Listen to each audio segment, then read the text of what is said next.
In a day and age of stress and frustration, many people have accepted despair and depression as a way of life. But Josh Gad, in his oration Punchline, offers a simple but often overlooked remedy. Punchline by Josh Gad.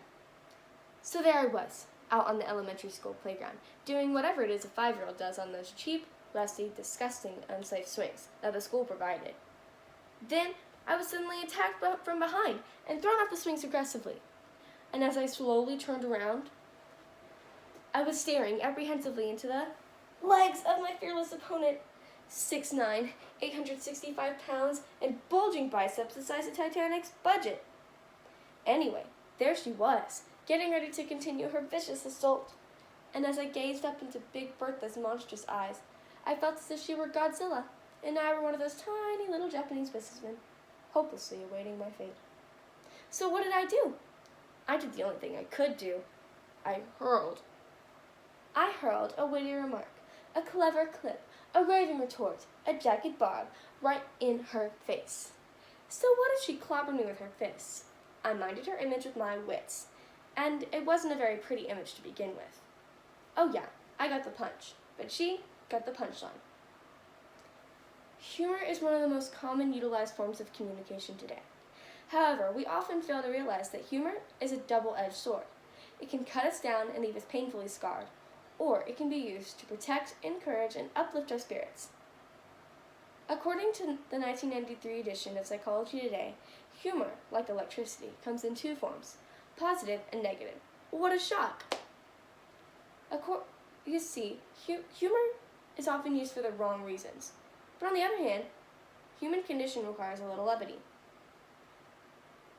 Isn't it funny that for centuries humor has been used as an elixir of sorts, helping just to alleviate the many problems that we face? And there has always been a comedian in every group. Okay, for every king, there's a jester. For every class, there's a clown. For every French television set, there's a Jerry Lewis. And for every government, there's a Lewinsky. Yes, we certainly have had our fair share of funny, and in most cases harmless comedians. Humor seems to permeate daily life, helping us cope with a myriad of situations. You want to make friends? Use humor. You want to have a good job interview? Use humor. You want to lose 10 pounds in just 30 days? Use Jenny Craig, but hey, that's one of the only exceptions. Nowadays, almost every conversation we make is seasoned with jokes.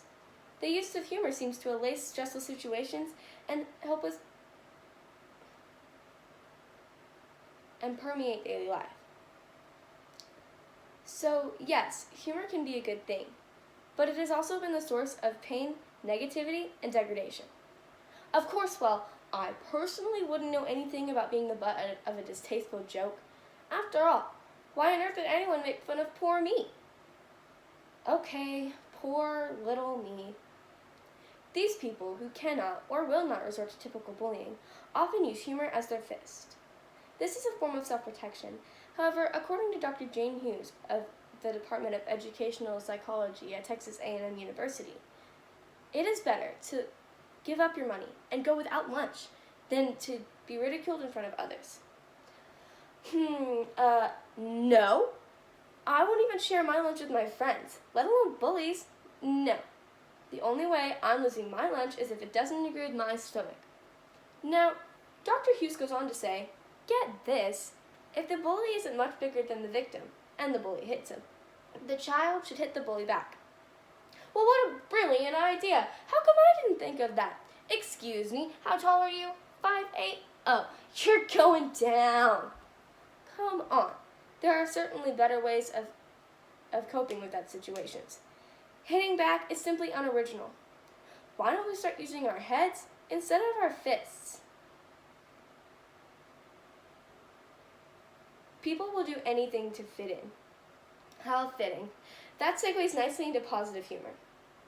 So, we've seen what the sharp edge of the humor sword can do. Let's take a look at the blunt edge. Last spring, I was giving my final performance of Tevye in the gigantic, extravagant, really off Broadway.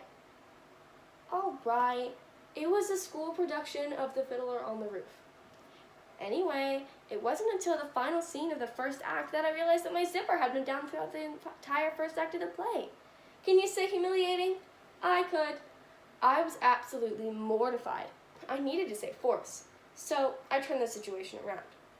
You see, my first line of the second act was supposed to be, "Dear God, Muddle keeps asking for a new sewing machine." Instead, I found myself delivering the following line. "Dear God, Muddle keeps asking for a new sewing machine. Maybe now I can get a new zipper." The adolescent proof that humor, done effectively, causes people to dismiss our shortcomings.